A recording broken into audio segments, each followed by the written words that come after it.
Hi y'all, this is so blessed. Welcome to the blessed place. How y'all doing? I'm gonna try to get this video in before somebody comes in the house and mess up my video, because my husband is outside putting up our Christmas lights, and my husband's son is out there with him and about 3 of my husband's son's friends. So I know at any minute they're gonna come in here and mess up my video. But I was just talking to a friend of mine. Actually, he's my daughter's uncle, Derek's uncle, but he's also a good friend of mine.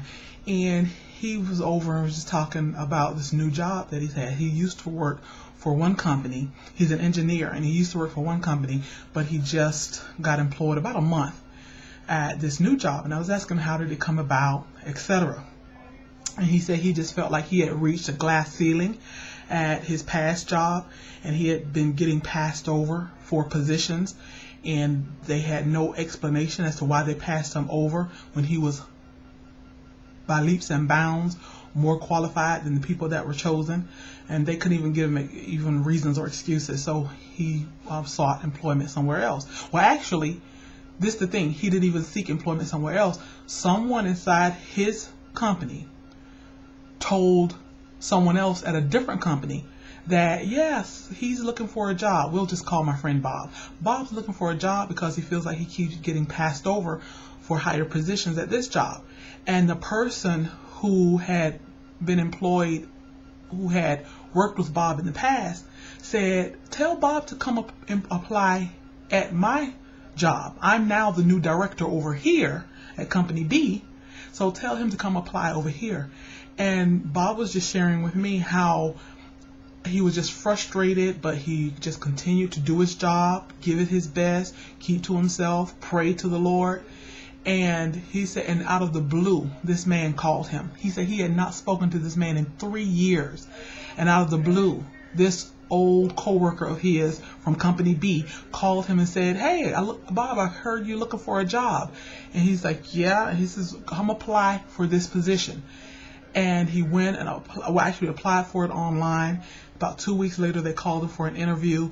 He said he was up against about 4 other applicants who were as equally qualified, or maybe even perhaps more qualified, because they had all the certifications and the state certifications and everything that they would need. But he didn't. He told them, I don't have this particular certification that's required for the job. And they said, oh, go ahead and apply anyway. He applied. They called him for the interview. He didn't think the interview went so well. He said it seemed like the interview was more like a formality.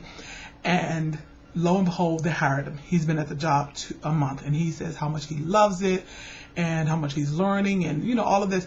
And I was just telling him how that story just encouraged me, because you know, so many areas in my life, it might not be a job, it might be whatever it is that you're asking for a change, you're looking for a change, you're praying for a change, and you don't see that change come into fruition. You don't see that your prayers are being answered, and how sometimes God will do not just a good thing, but he will do a God thing, so that you will know that it was just not coincident. It was no coincidence that this co-worker, this ex-co-worker of his, called him 3 years later and said, come apply over at my company. That was not just a coincidence. That was not just a good thing. That was a God thing.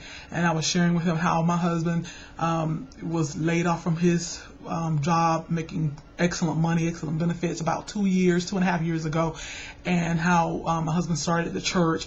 And I know that was God's plan. God just shut down the whole plant, construction plant that my husband was working at. And I know God's will for him was to start this church, and started the church. Then he also started a lawn care business. But you know, when the winter comes, you know, the lawn care business kind of fledged a little bit, you know, a lot, not just a little bit, a lot, because of the, you know, the weather.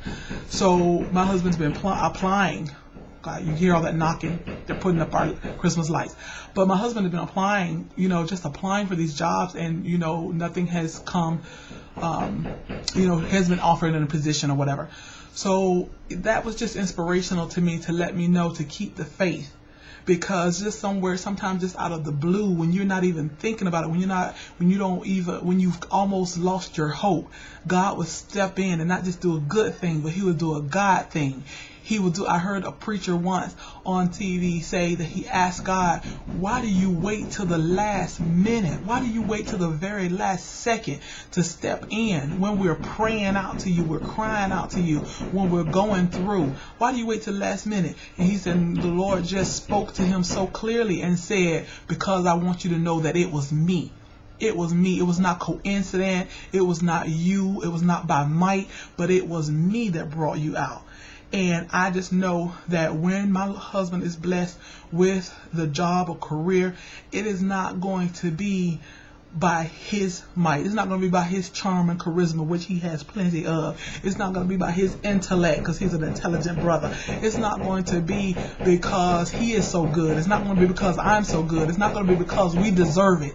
It's going to be because it's a God thing and not just a good thing. So I just wanted to share that with you all, because my spirit has been just lifted up, and I just wanted to lift your spirit and let you know, whatever it is you're asking for, whatever it is you're looking for, hold on to your hope. Keep praying. Give God something to work with. You make a step or two and God will do the rest.